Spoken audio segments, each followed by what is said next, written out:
عزیز طلبہ السلام علیکم ورحمۃ اللہ وبرکاتہ۔ علوم قرآن کا ہم مطالعہ کر رہے ہیں اور قرآن فہمی کے لیے یہ جو ہمارے علوم قرآن کے لیکچرز ہیں انشاءاللہ سے بہت ممد اور معاون ثابت ہوں گے، بہت ہیلپ کریں گے اور بہت جو ہے وہ ایکسپورٹنگ میٹیریل کا کام دیں گے۔ آج کا ہمارا جو ٹاپک ہے وہ اسباب نزول، یعنی قرآن مجید کی جو آیات ہیں وہ کچھ اسباب کی وجہ سے نازل ہوتی ہیں۔ اسباب سبب کی جمع ہے، یعنی آیات کے نزول کے، آیات کے نازل ہونے کے اسباب کیا ہیں، ریزنز کیا ہیں۔ اس کو آپ یوں بھی سمجھ سکتے ہیں کہ کوئی انسیڈنٹ ہوتا تھا، کوئی حادثہ، کوئی واقعہ ہوا، اس کے اوپر آیات نازل ہو گئیں، تو اس انسیڈنٹ، اس حادثے، اس واقعے کو جس کی وجہ سے وہ آیات نازل ہوئی ہوں ان کو اسباب نزول کہتے ہیں۔ آیات کو سمجھنے کے لیے بہت ضروری ہے کہ ہمارے سامنے وہ واقعات بھی ہوں کہ جن کی وجہ سے وہ آیات نازل ہوئیں۔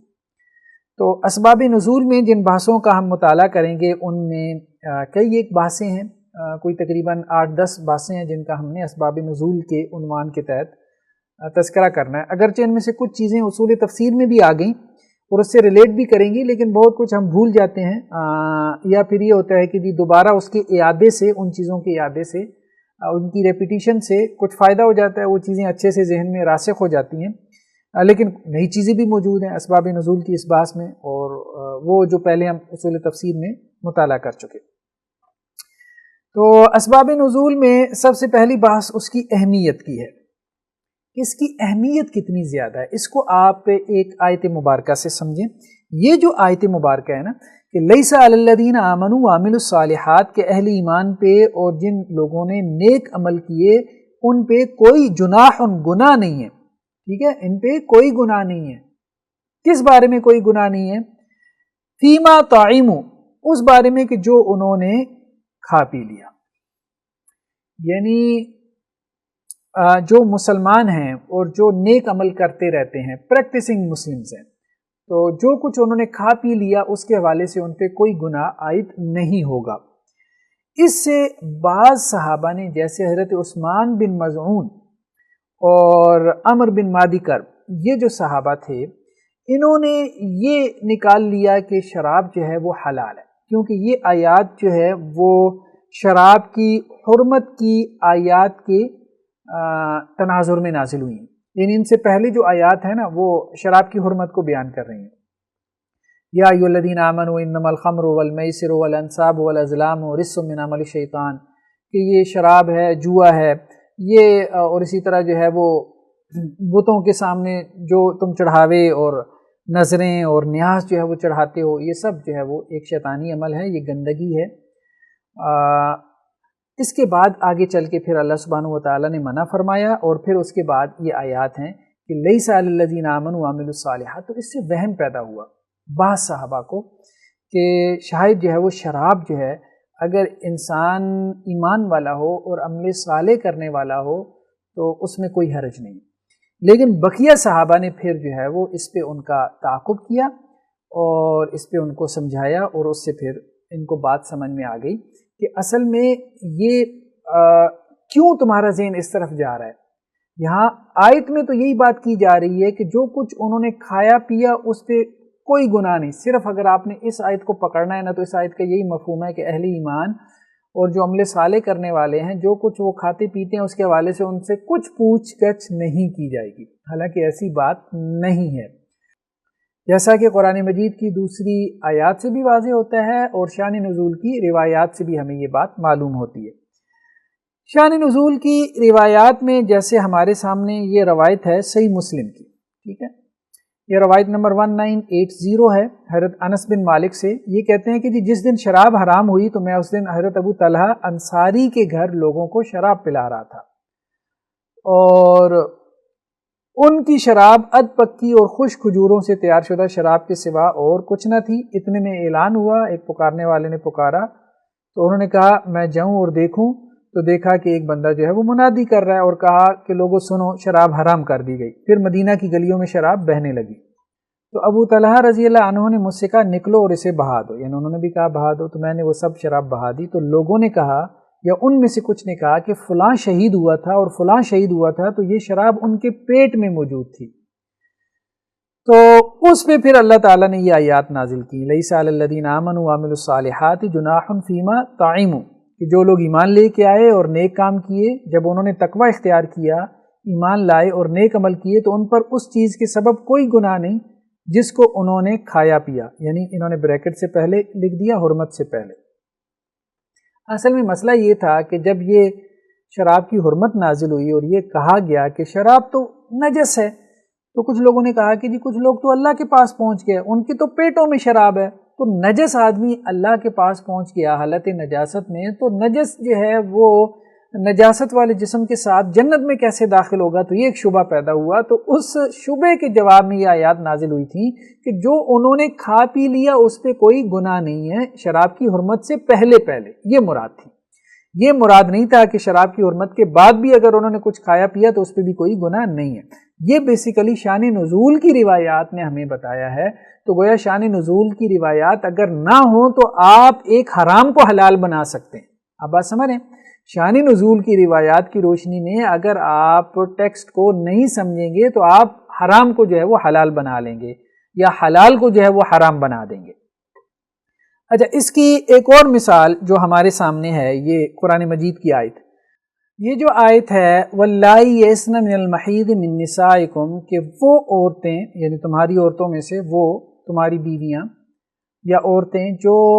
مایوس ہو چکی ہوں حیض سے، ان ارتبتم، اگر تم کو شک ہو، فعدتہن ثلاثۃ اشہر، تو ان کی عدت جو ہے وہ 3 مہینے ہے۔ اب یہاں ان عورتوں کی عدت بیان کی گئی کہ جو حیض سے مایوس ہو چکی ہیں۔ اس سے مراد کیا ہے؟ چھوٹی عمر کی بچیاں، یعنی جن کو حیض نہیں آ رہا، نابالغ بچیاں، یا پھر یہ ہے کہ بڑی عمر کی عورتیں جن کے حیض کا یا مینسز کا سلسلہ جو ہے وہ رک چکا ہو، ایک خاص عمر میں جا کے یہ مینسز کا سلسلہ جو ہے وہ رک جاتا ہے، یا پھر یہ بھی امکان ہو سکتا ہے کہ بیماری کی وجہ سے کسی کو جو ہے وہ حیض نہیں آ رہا، تو پھر ان کی عدت کیا ہے؟ فعدتہن ثلاثۃ اشہر، ان کی عدت جو ہے وہ 3 مہینے ہے۔ اس میں اب آپ دیکھیں ایک لفظ ہے، اس پہ ذرا غور کیجیے گا اس آیت میں، وہ کیا ہے؟ ان ارتبتم، اگر تمہیں شک ہو۔ ان الفاظ کی وجہ سے اہل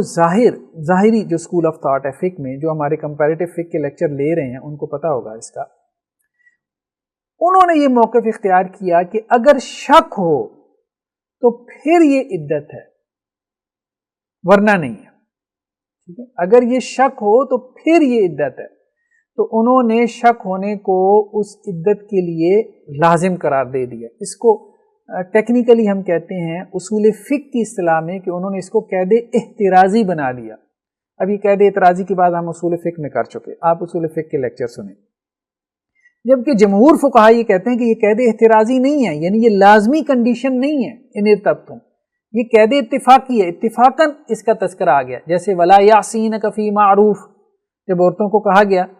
کہ وہ آپ صلی اللہ علیہ وسلم کی بیعت کریں تو وہاں یہ بھی کہا گیا کہ آپ کی نافرمانی نہ کریں معروف میں۔ اب یہ جو فی معروف کی قید لگائی گئی یہ اتفاقاً آ گئی، کیونکہ رسول اللہ صلی اللہ علیہ وسلم تو کبھی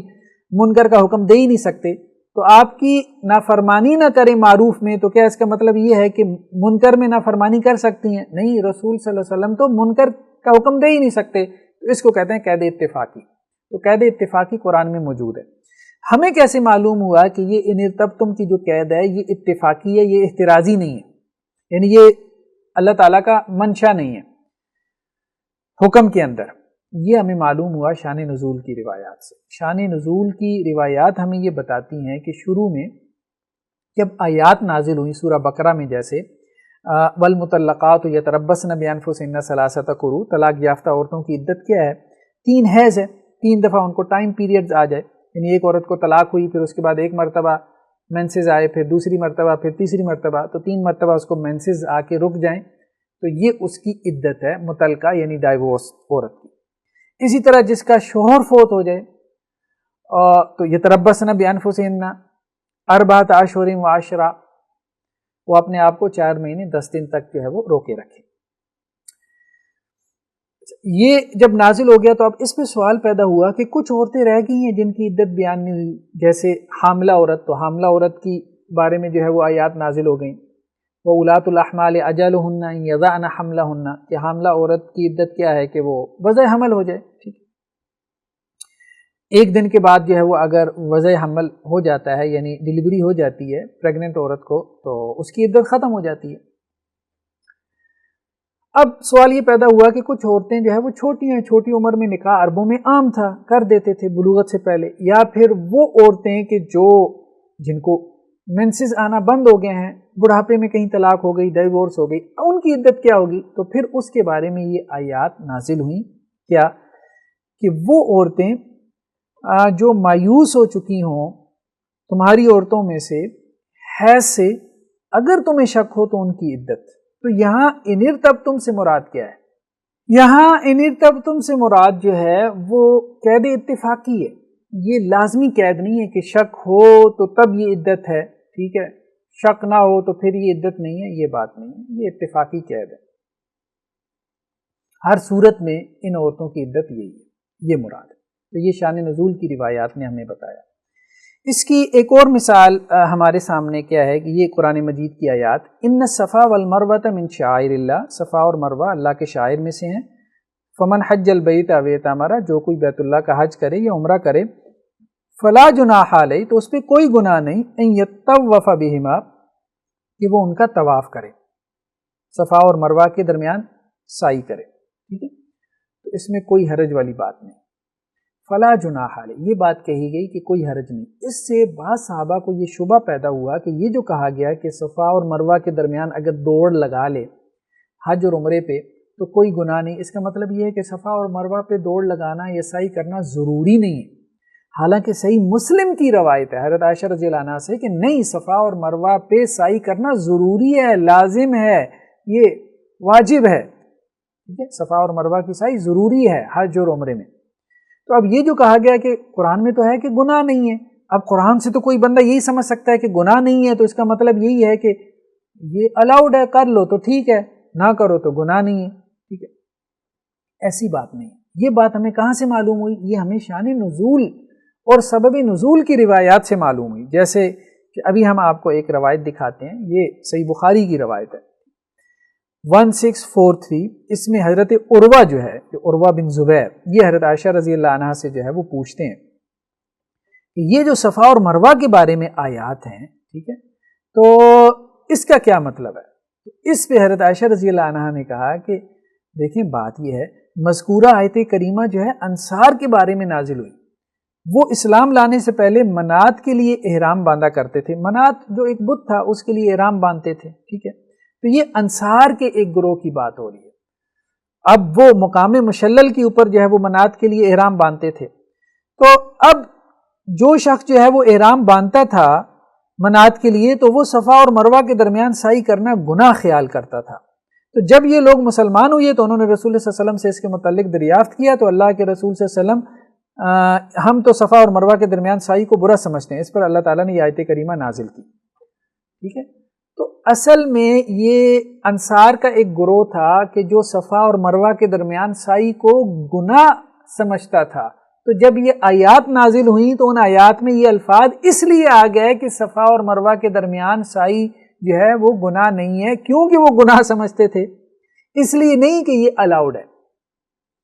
اس لیے نہیں کہ یہ مباح ہے، یہ ہے واجب، ہے واجب۔ ان کو سمجھانے کے لیے صرف یہ بات آئی ہے آیت میں انصار کے ایک گروہ کو کہ جو منات کے لیے احرام باندھتے تھے اور پھر صفا اور مروہ کی جو سعی تھی اس کو وہ گناہ سمجھتے تھے۔ اچھا، بعض روایات کے اندر جو ہے، بلکہ اسی روایت کے اندر آگے چل کے آپ دیکھیں تو کچھ اور بھی اسباب بیان کیے گئے ہیں، یعنی بعض اوقات کچھ روایات کے جو ہے وہ اسباب ایک سے زائد بھی ہو جاتے ہیں، لیکن آپ تھوڑا سا غور کریں تو آپ ان کو جو ہے وہ جمع کر سکتے ہیں، جیسا کہ اسی روایت کے راوی نے دونوں اسباب کو جو ہے وہ جمع کر دیا۔ آگے چل کے کیا کہتے ہیں کہ جی حضرت عائشہ رضی اللہ عنہ نے کہا کہ رسول اللہ صلی اللہ علیہ وسلم نے تو صفا و مروہ کی سعی کو جاری فرمایا ہے، ٹھیک ہے، اس لیے اب کوئی سعی کو ترک نہیں کر سکتا، اب ترک نہیں کر سکتا، یہ قرآن کی آیت پڑھ کے کہ جی کوئی گناہ نہیں ہے، اس کا مطلب یہ ہے کہ کر لو تو ٹھیک ہے، نہ کرو تو کوئی گناہ نہیں ہے، یہ بات نہیں۔ یہ بات نہیں ہے، بلکہ اب صفا اور مروہ کی جو سعی ہے اس کو ترک کرنا گناہ ہے، یہ حضرت عائشہ رضی اللہ عنہ نے کہا، اور یہ بات قرآن نے انصار کے اس گروہ کو سمجھانے کے لیے کہی، ٹھیک ہے۔ تو حضرت عروہ کہتے ہیں کہ میں اس کے بعد ابو بکر بن عبد الرحمن کے پاس کیا، ان کو میں نے کہا تو انہوں نے کہا کہ بھائی میں نے اہل علم سے ایک اور بات بھی سنی ہے، ٹھیک ہے، جو ام المومنین بیان کر رہی ہیں۔ وہ کیا کہ جو لوگ منات کے لیے احرام باندھتے تھے وہ سب لوگ صفا اور مروہ کا طواف کرتے تھے۔ جب اللہ نے بیت اللہ کے طواف کا ذکر کیا اور قرآن مجید میں صفا اور مروہ کا ذکر نہ کیا تو انہوں نے کہا کہ اللہ کے رسول صلی اللہ علیہ وسلم ہم صفا اور مروہ کا طواف کرتے ہیں اور اللہ نے کعبہ کے طواف کا ذکر کیا، صفا کا ذکر نہیں، تو کیا ہم پر گناہ ہوگا؟ تو اس پر جو ہے وہ پھر یہ آیات نازل ہوئی۔ یعنی یہ ایک اور سبب نزول آ گیا کہ کچھ لوگ جو ہے وہ احرام باندھتے تھے عرب میں سے، وہ تو پہلے انصار کی بات ہوئی، اب یہ عرب کی بات ہو رہی ہے کہ وہ منات کے لیے جب جو ہے وہ احرام باندھتے تھے، اور یہ بھی ہو سکتا ہے کہ انصار میں سے کچھ اور ہوں جو احرام باندھتے ہوں، اور وہ پھر جو ہے وہ صفا اور مروہ کی سعی کرتے تھے۔ تو شروع میں آیات نازل ہوئیں بیت اللہ کے طواف کرنے کے بارے میں۔ جب بیت اللہ کے طواف کرنے کے بارے میں آیات نازل ہوئیں تو ان آیات میں صفا اور مروہ کے طواف کا ذکر نہیں تھا۔ تو اب صحابہ نے کہا اللہ کے رسول بیت اللہ کے طواف کے بارے میں تو آیات نازل ہو گئیں، تو کیا صفا اور مروہ کی جو سعی ہم کرتے چلے آ رہے ہیں یہ کہیں گناہ تو نہیں؟ تو اس پہ قرآن نے کہا کہ نہیں، یہ گناہ نہیں ہے۔ تو یہ ہوتا ہے کانٹیکسٹ۔ جب تک آیات کا کانٹیکسٹ جو ہے وہ ہمارے سامنے نہیں ہوگا، ان کے کانٹیکسچول میننگ، ایک کانٹیکسٹ تو پیراگراف میں ہوتا ہے نا، اور ایک کانٹیکسٹ پیچھے اس کلچر میں ہے،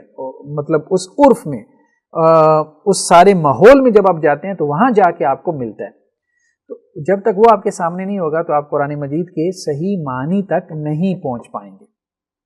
ایک اور آیت جو ہمارے سامنے ہے اس حوالے سے بہت اہم آیت ہے کہ اے نبی صلی اللہ علیہ وسلم آپ ان سے کہہ دیں کہ لا اجد فیما اوحی الی محرما، کہ جو میری طرف وحی کی گئی ہے اس میں کسی چیز کو حرام نہیں پاتا کسی کھانے والے پہ جس کو وہ کھائے، سوائے ان چیزوں کے کہ وہ مردار ہو یا بہتا ہوا خون ہو، بہایا گیا خون ہو، یا خنزیر کا گوشت ہو، یا پھر جس کے اوپر غیر اللہ کا نام لیا گیا ہو، یعنی یہ چار چیزیں حرام ہیں۔ اب اس سے بعض لوگوں نے یہ سمجھا کہ شاید یہ چار چیزیں حرام ہیں، اس کے علاوہ سب کچھ حلال ہے، ٹھیک ہے، کیونکہ آیت میں یہ بات کہی جا رہی ہے کہ اے نبی صلی اللہ علیہ وسلم آپ ان کو کہہ دیں کہ میرے اوپر جو وحی کی گئی ہے اس میں تو یہی چار چیزیں حرام ہیں، حصر کا اسلوب ہے۔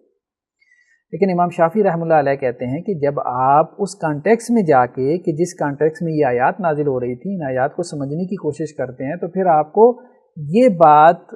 معلوم ہوتی ہے کہ ان آیات کا موضوع جو ہے وہ حلال کا بیان نہیں ہے، ان آیات کا موضوع حرام کا بیان ہے۔ یعنی یہ آیات حلال کی فہرست نہیں بیان کر رہی جو آپ اس سے حلال نکالنا شروع کر دیں، یہ آیات حرمت کو بیان کر رہی ہیں۔ وہ یہ کہتے ہیں کہ اصل میں یہ بات کہی جا رہی ہے کہ اہل عرب میں سے کچھ لوگ یا ایک گروہ ایسا تھا کہ جس نے ان چیزوں کو حلال سمجھا ہوا تھا، خنزیر کو، اور اسی طرح سے جو ہے وہ مردار کو، اور اسی طرح سے دم مسفوح کو، اور جس کے اوپر غیر اللہ کا نام لیا گیا ہو۔ تو انہیں یہ بات کہی جا رہی ہے کہ جس کو تم نے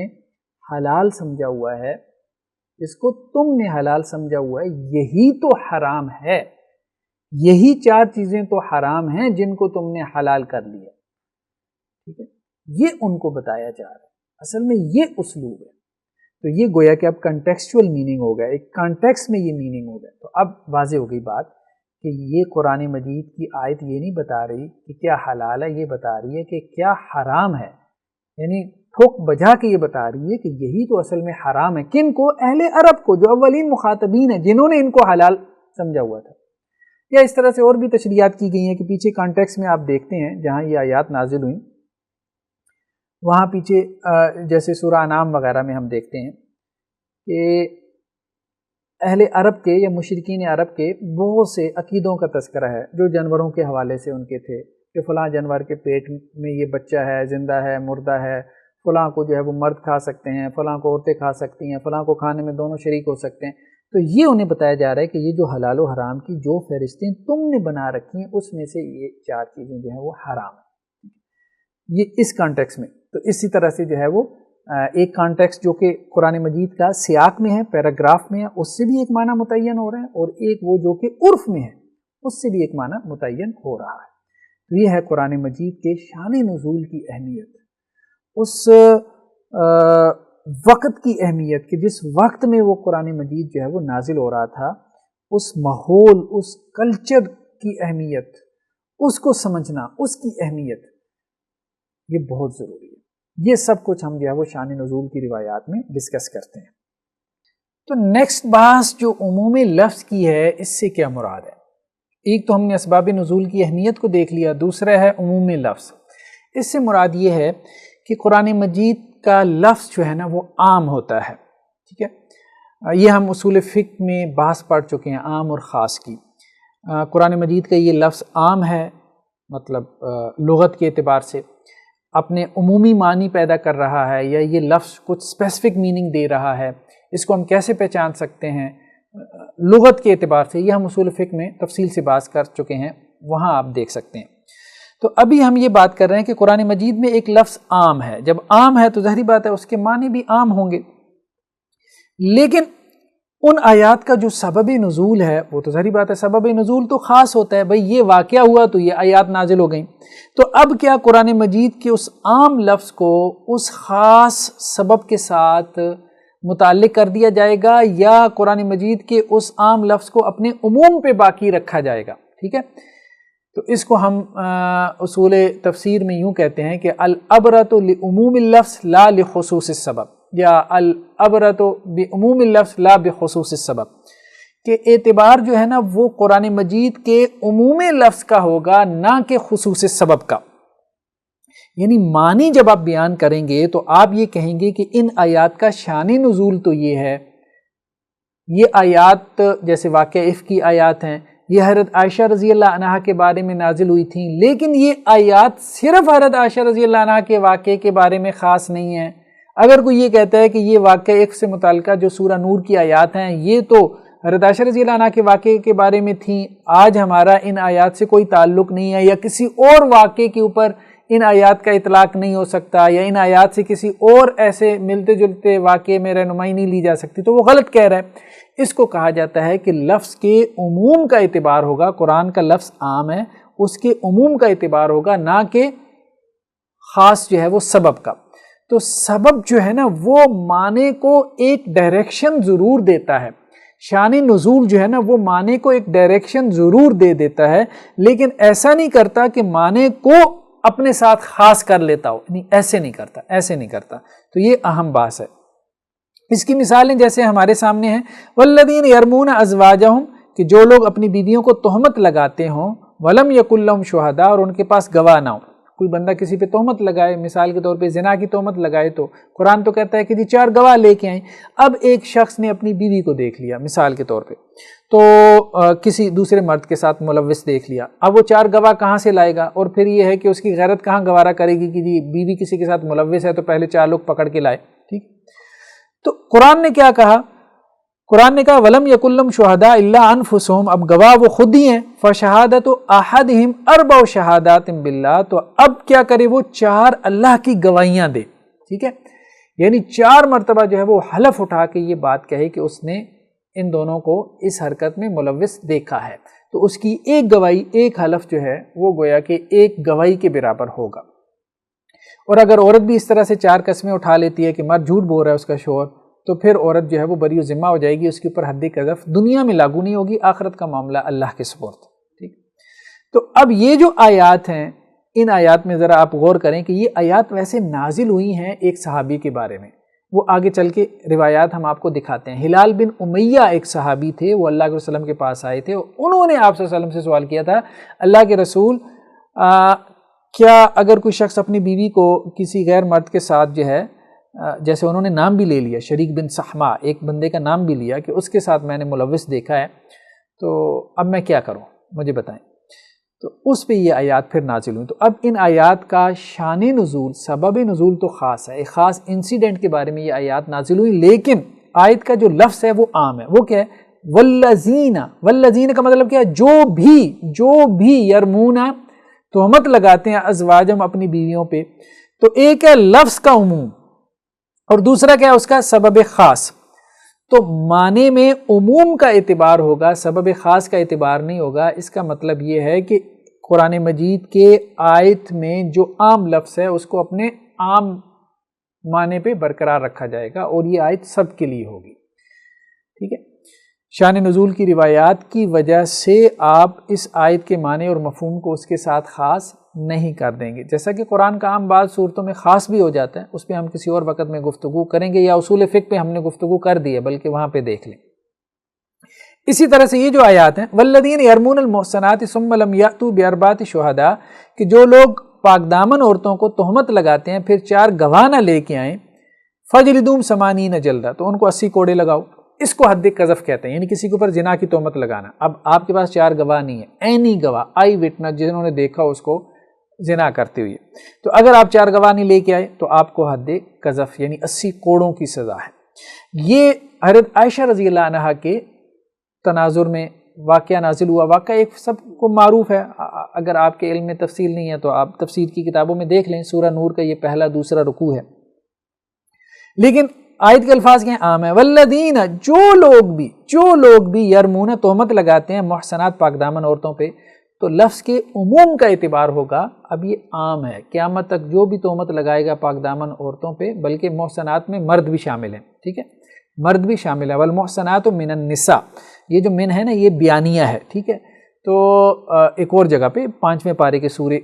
شروع میں یہ آیت آتی ہے، تو اس سے یہ معلوم ہوا کہ یہاں محسنات سے مراد جو ہے وہ جماعت ہے، بطور جماعت یہ مؤنث کا صیغہ لایا گیا ہے۔ تو والمحسنات من النساء، خود قرآن سے دلیل مل جاتی ہے کہ محسنات کے صیغے میں جو ہے وہ مرد بھی شامل ہے، تو مرد کے اوپر بھی اگر کوئی تہمت لگائے گا تو اس کے لیے بھی 80 کوڑوں کی سزا ہے۔ تو والذین یرمون المحسنات، جو بھی محسنات کے اوپر جو ہے وہ تہمت لگاتے ہیں ان کے لیے یہ سزا ہے۔ تو اب اس آیت کے معنی اور مفہوم کو حضرت عائشہ رضی اللہ عنہا کے واقعے کے ساتھ خاص نہیں کیا جائے گا، یعنی یہ نہیں کہا جائے گا کہ یہ جو سزا تھی 80 کوڑوں کی صرف ان لوگوں کے لیے تھی جنہوں نے حضرت عائشہ رضی اللہ عنہا پہ تہمت لگائی تھی، نہیں،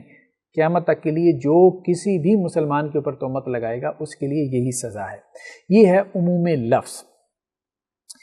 تیسری چیز ہمارے سامنے کیا ہے سبب نزول میں، وہ ہے خصوص معنی، یعنی بعض اوقات جو ہے وہ قرآن مجید کا لفظ جو ہے وہ عام ہے، لیکن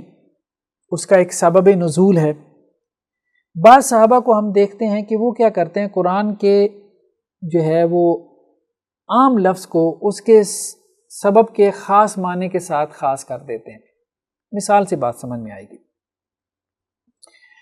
قرآن مجید میں یہ جو آیت ہے کہ لا تحسبن الذین یفرحون، کہ نہ آپ گمان کریں کس کو، الذین یفرحون، الذین اب یہ عام ہے، جو بھی یہ اب عام ہے، ٹھیک ہے،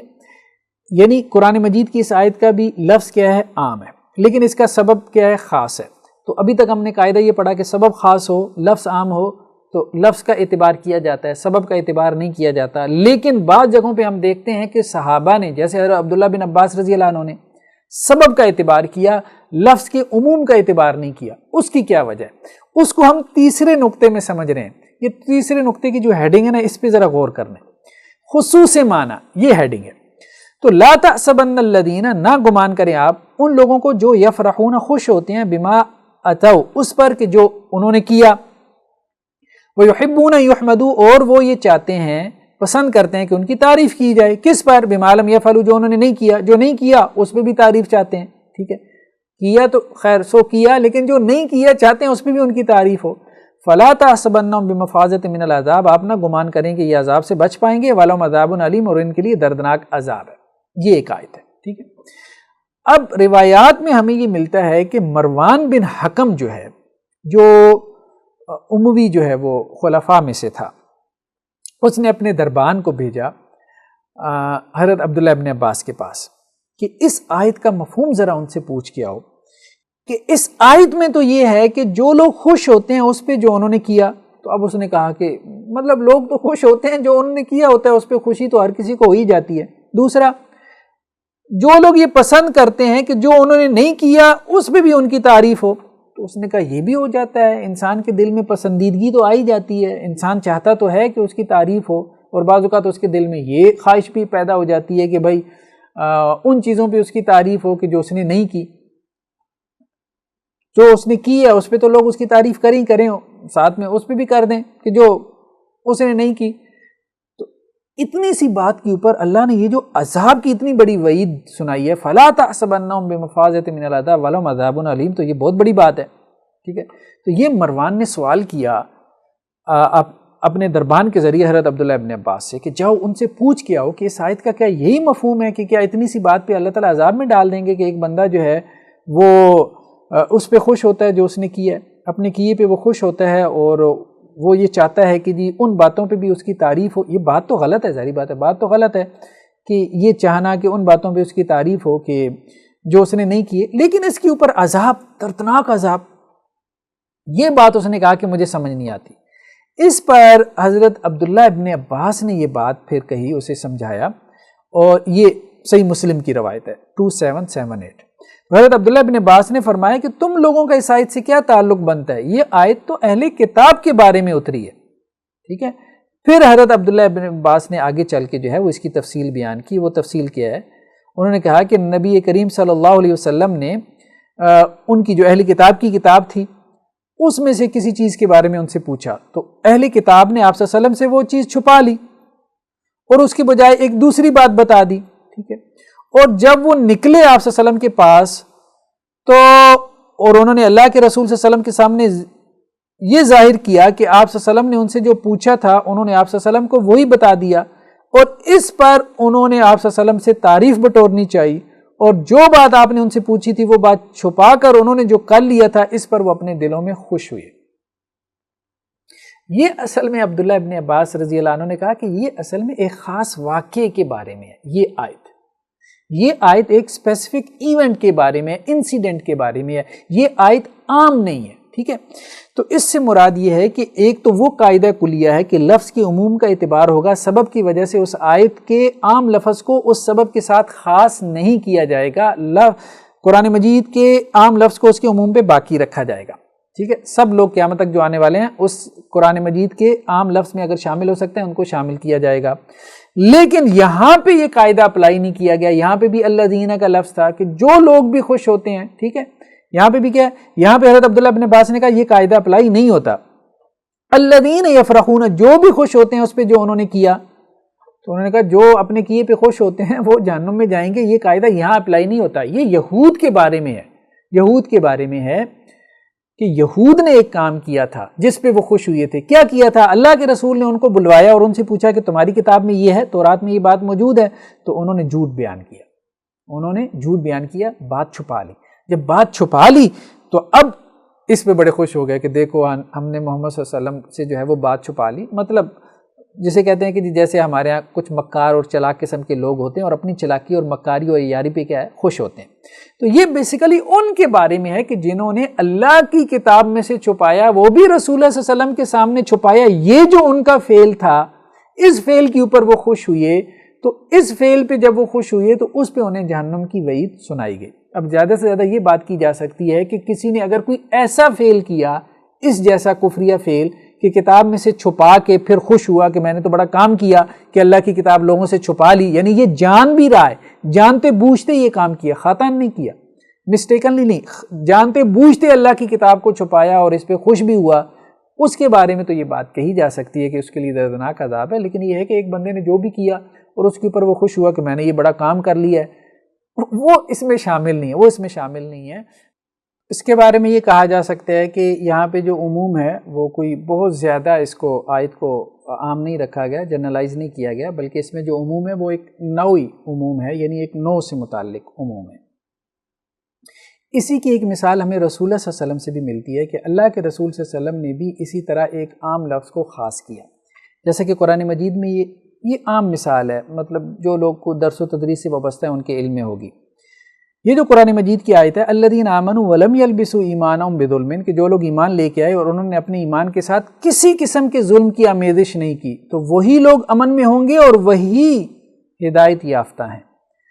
تو اب صحابہ اس پہ ڈر گئے، کہا اللہ کے رسول صلی اللہ علیہ وسلم ایمان کے بعد کسی بھی قسم کا ظلم تو انسان سے ہو جاتا ہے، کوئی نہ کوئی چھوٹی موٹی زیادتی ہو ہی جاتی ہے۔ تو رسول اللہ صلی اللہ علیہ وسلم فرمایا کہ نہیں، یہاں ظلم سے مراد کیا ہے؟ شرک ہے۔ تو جو ایمان لانے کے بعد شرک کے ساتھ اپنے ایمان کو خلط ملط نہیں کریں گے تو وہ جو ہے وہ امن پر ہیں اور وہی ہدایت کے راستے پہ ہیں۔ تو اب یہ لفظ عام ہے، قرآن مجید کا لفظ کیا ہے؟ عام ہے۔ اس عام لفظ سے مراد اللہ کے رسول نے کیا لیا؟ خاص لیا، ظلم کو اپنے عمومی معنی پہ برقرار نہیں رکھا۔ تو قرآن مجید کا لفظ بعض اوقات عام ہوتا ہے لیکن اس کا معنی کیا ہوتا ہے؟ خاص ہوتا ہے۔ یہ خود نبی کریم صلی اللہ علیہ وسلم سے ہمیں اس کی مثال مل گئی۔ تو یہ چیز گویا کہ قرآن مجید کی تفسیر کے اصولوں میں سے ایک اصول کے طور پہ نبی کریم صلی اللہ علیہ وسلم سے ثابت ہو گئی۔ جب ثابت ہو گئی تو حضرت عبداللہ ابن عباس رضی اللہ عنہ نے اسی اصول کی پیروی کرتے ہوئے اس آیت کے اندر، یہ جو آیت ہے لا تحسبن الذین یفرحون بما آتوا الذین یفرحون بما آتوا، کہ یہ جو آیت ہے یہاں پہ انہوں نے اس کو اپنے عموم پہ باقی نہیں رکھا بلکہ اس کو بہت حد تک اسپیسیفک کر دیا، خاص کر دیا، یعنی اہل کتاب کے ساتھ۔ تو یہ ہے خصوص معنی، یعنی قرآن مجید کے عام لفظ کا معنی جو ہے وہ آپ خاص کر دیں، خاص کر دیں کسی گروہ کے ساتھ، خاص کر دیں کسی نوع کے ساتھ، خاص کر دیں کسی جو ہے وہ ایک گناہ کے ساتھ، جیسے رسول صلی اللہ علیہ وسلم نے شرک کے ساتھ خاص کیا۔ نیکسٹ ہمارے سامنے کیا ہے؟ خصوص لفظ۔ اس کی مثال قرآن مجید کی آیت وَسَيُجَنَّبُهَا الْأَتْقَى، ان قریب اس سے بچا لیا جائے گا، یعنی کس سے؟ جہنم سے۔ کون؟ اتقا، یہ افعل التفضیل کا وزن ہے، سپرلیٹو ڈگری ہے، سب سے متقی ہے، ٹھیک ہے۔ الذی یؤتی مالہ یتزکا، جو اپنا مال اللہ کے راستے میں دیتا ہے تاکہ اس کا تزکیہ ہو۔ اب یہ جو لفظ ہے الاتقا، یہ اصل میں اتقا تھا، اس کے شروع میں الف لام داخل کیا گیا، یہ الف لام، ٹھیک ہے۔ تو یہ الف لام جو ہے وہ بعض اوقات استغراق کا ہوتا ہے، یہ ہم نے پڑھ لیا، اصول فقہ میں بھی پڑھ لیا، اسی طرح اصول تفسیر میں بھی پڑھ لیا کہ جب الف لام کسی اسم پہ داخل ہوتا ہے تو بعض اوقات وہ استغراق کا ہوتا ہے۔ تو استغراق کا جو الف لام ہوتا ہے وہ الذی کے معنی میں ہوتا ہے، اس میں موصول کے معنی میں، اور الذی عموم کا فائدہ دیتا ہے۔ تو اگر استغراق کا الف لام جو ہے وہ کسی اسم پہ داخل ہو جائے تو اس میں سب شامل ہو جاتے ہیں، جیسے حمد کا معنی ہے تعریف، اور الحمدللہ رب العالمین، یہاں حمد کے اوپر الف لام داخل کیا گیا تو الحمد کا ترجمہ کیا کیا جاتا ہے؟ اس الف لام کی وجہ سے، کی وجہ سے تمام تعریفیں، حمد کا مطلب تعریف اور الحمد کا معنی تمام تعریفیں۔ تو یہ الف لام جو ہے جو کسی اسم کے ناؤن کے شروع میں ہوتا ہے یہ عموم کا فائدہ دیتا ہے، ٹھیک ہے۔ یہ ایک قاعدہ ہے، یہ ایک کلیہ ہے۔ لیکن ہم جو بات سمجھنے جا رہے ہیں نا وہ یہ ہے کہ بظاہر وہ لفظ عام ہے، اب اتقا میں بھی شروع میں الف لام آ گیا، اس الف لام کو دیکھ کے کوئی بندہ یہ سمجھ سکتا ہے کہ یہ لفظ عام ہے، کیونکہ الف لام جو ہے عموم کا فائدہ دیتا ہے، اور اتقا میں سارے متقی داخل ہیں، ٹھیک ہے، سارے متقیوں کی بات ہو رہی ہے۔ نہیں، ایسی بات نہیں ہے، ایسی بات نہیں ہے۔